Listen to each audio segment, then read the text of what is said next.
Did you know the Renaissance might have been one of the most violent and oppressive periods in European history? Yeah, that golden age of art and enlightenment everyone talks about. Let me show you what they don't teach you in school. So we've all heard about the Renaissance, right? That magical time between the 14th and 17th centuries when Europe supposedly woke up from the Dark Ages. Leonardo da Vinci painting masterpieces, Michelangelo sculpting, David, scholars rediscovering ancient texts. Sounds pretty amazing. But here's the thing, the story you've been told is only half the picture. And the other half, it's darker than you might think. Let's start with the basics. The Renaissance began in Italy around the 1300s and spread across Europe. The word literally means rebirth, a rebirth of classical learning, art, and culture. Everyone celebrates it as this incredible leap forward for humanity. And sure, there were advances, but we need to talk about who actually benefited from all this so-called Enlightenment. Here's what bothers me. When you look at Renaissance art in museums, or read about it in textbooks, everything seems so beautiful and perfect. You see paintings of wealthy families, religious scenes, mythological stories. Everything looks clean and organized. But that's exactly the problem. Art back then wasn't created by free artists expressing themselves. It was commissioned by the super wealthy, the Medici family in Florence, the Pope in Rome, kings and nobles across Europe. These people decided what got painted, what got sculpted, what stories got told. Think about it. If only the rich and powerful control what art gets made, whose story are we really seeing? Not the farmers, not the workers, not the women or the poor. We're seeing a carefully crafted image of how the elite wanted to be remembered. It's basically propaganda, but we call it Renaissance art. And speaking of the Medici family, let's talk about them for a second. They're often called the godfathers of the Renaissance. They funded artists like Botticelli and Michelangelo. They supported scholars and scientists. Sounds generous, right? But here's what most people don't know. The Medici made their fortune through banking, and the Catholic Church actually considered charging interest on loans to be a sin. So they were literally breaking religious law to get rich. Then they used that money to commission religious art. Do you see the irony here? But it gets worse. The Medici also ran Florence like their own personal kingdom. They manipulated elections, exiled their enemies, and even had people killed when they got in the way. This is the family we celebrate as patrons of Enlightenment. They were basically a crime family with good PR. Now let's talk about what life was actually like for regular people during the Renaissance. While the wealthy were commissioning beautiful art, most people were struggling to survive. Poverty was everywhere. Disease was constant. The Black Death had killed millions just before the Renaissance started, and outbreaks kept happening throughout this period. In cities like Florence and Venice, the streets were filled with human waste. There was no sewage system. People threw their trash and waste right out the window into the street. The smell must have been horrible. And while we're on the topic of cities, let's talk about social inequality. The gap between rich and poor was massive. The wealthy lived in massive palaces with servants and ate fancy meals. Meanwhile, the poor lived in tiny rooms, sometimes entire families crammed into one space. They worked from sunrise to sunset just to afford bread. And if you couldn't work, if you were sick or injured. Too bad there was no social safety net. Speaking of work, let's discuss the guild system. To work in most trades, you had to be part of a guild. Sounds organized, right? But here's the catch. Guilds were controlled by wealthy families. They decided who could join, who could work, and what prices would be. It was basically a way to keep power concentrated in the hands of a few. If you weren't born into the right family or didn't have connections, good luck making a living. Now, here's something really interesting. We call this the Age of Enlightenment. But the Catholic Church had more control over people's lives than ever before. The Inquisition was in full swing during the Renaissance. You know what that means? People were being tortured and executed for heresy, for having the wrong beliefs, for questioning church teachings, for being accused of witchcraft.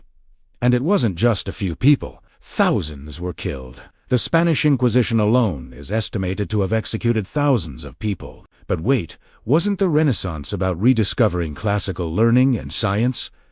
About questioning old ideas? Yeah, but only if your questions didn't threaten the church or the wealthy. Galileo, one of the greatest scientists of the Renaissance, was put under house arrest for saying the Earth orbited the Sun. That happened in 1633. Right in the middle of this so-called Enlightenment, he was forced to recant his findings or face execution. Let me tell you about something else they don't talk about much. Women during the Renaissance. You've probably heard of a few Renaissance women, maybe Isabella d'Este or Christine de Pizan. But for every one woman who got some recognition, there were millions who had no rights at all. Women couldn't own property in most places. They couldn't vote. They couldn't choose who to marry. They were basically treated as property themselves, passed from father to husband. And if you were a woman who tried to be educated or independent, you were called a witch. Literally, the witch trials ramped up during the Renaissance. Tens of thousands of women were accused of witchcraft and executed. Most of them were just women who were different. Healers, midwives, women who lived alone, women who were too smart or too independent. They were tortured until they confessed to impossible crimes, then burned at the stake or drowned. And here's something that really gets me. We celebrate Renaissance humanism as this great philosophical movement. The idea that humans have dignity and worth, that we should study humanity and human potential.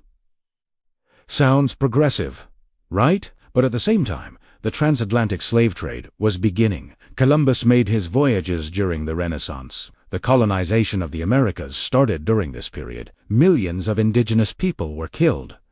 Entire civilizations were destroyed, and the Europeans justified it all with their supposedly enlightened Renaissance thinking. They convinced themselves they were bringing civilization to They used their art and philosophy to justify genocide and slavery. Let's talk about the printing press for a second. Johann Gutenberg invented it around 1440. Everyone celebrates this as a democratic tool that spread knowledge to the masses. And yeah, it did spread information. But guess what the first major book printed was? The Bible. And who controlled most of the printing presses? The church and wealthy families. So, yes, more books were printed. But most people couldn't read anyway. Literacy rates were incredibly low. Maybe 10 to 15% of the population could read. And even if you could read, books were still expensive. The printing press mostly benefited the people who already had power. They could now spread their propaganda more efficiently. They could control the narrative on a larger scale. Here's another thing. The Renaissance is famous for reviving classical learning from ancient Greece and Rome. But you know what else they revived? Slavery. The ancient world had slavery, and Renaissance thinkers read about it and thought it was fine. They brought it back with a vengeance. Slavery had decreased in Europe during the Middle Ages, but the Renaissance brought renewed justifications for it. Let me tell you about working conditions during the Renaissance. If you worked in construction, which many people did because of all those fancy buildings being built, it was incredibly dangerous. No safety regulations. No worker protections. People fell from scaffolding regularly. If you got hurt on the job, you were just replaced. No compensation for you or your family. And the hours. You worked as long as there was daylight, every day except Sundays. Now let's talk about something really dark. Public executions were entertainment during the Renaissance. Yeah, you read that right. When someone was executed, crowds would gather to watch. Entire families would come out. People were hanged, beheaded, burned alive, and the public treated it like a festival. This was the same society creating beautiful art and talking about human dignity. The contradiction is wild. Here's what really bothers me about how we teach the Renaissance. We act like it was this clean break from the medieval period.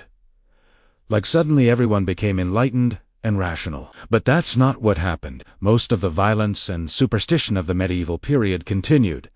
In many ways, it got worse. The witch trials, the Inquisition, the religious wars, these all peaked during, or right after, the Renaissance. The 30 Years' War One of the most destructive conflicts in European history happened right after the Renaissance. It killed millions of people. It was partly caused by the religious tensions that developed during the Renaissance. Let's talk about censorship. The Catholic Church created the Index of Forbidden Books in 1559.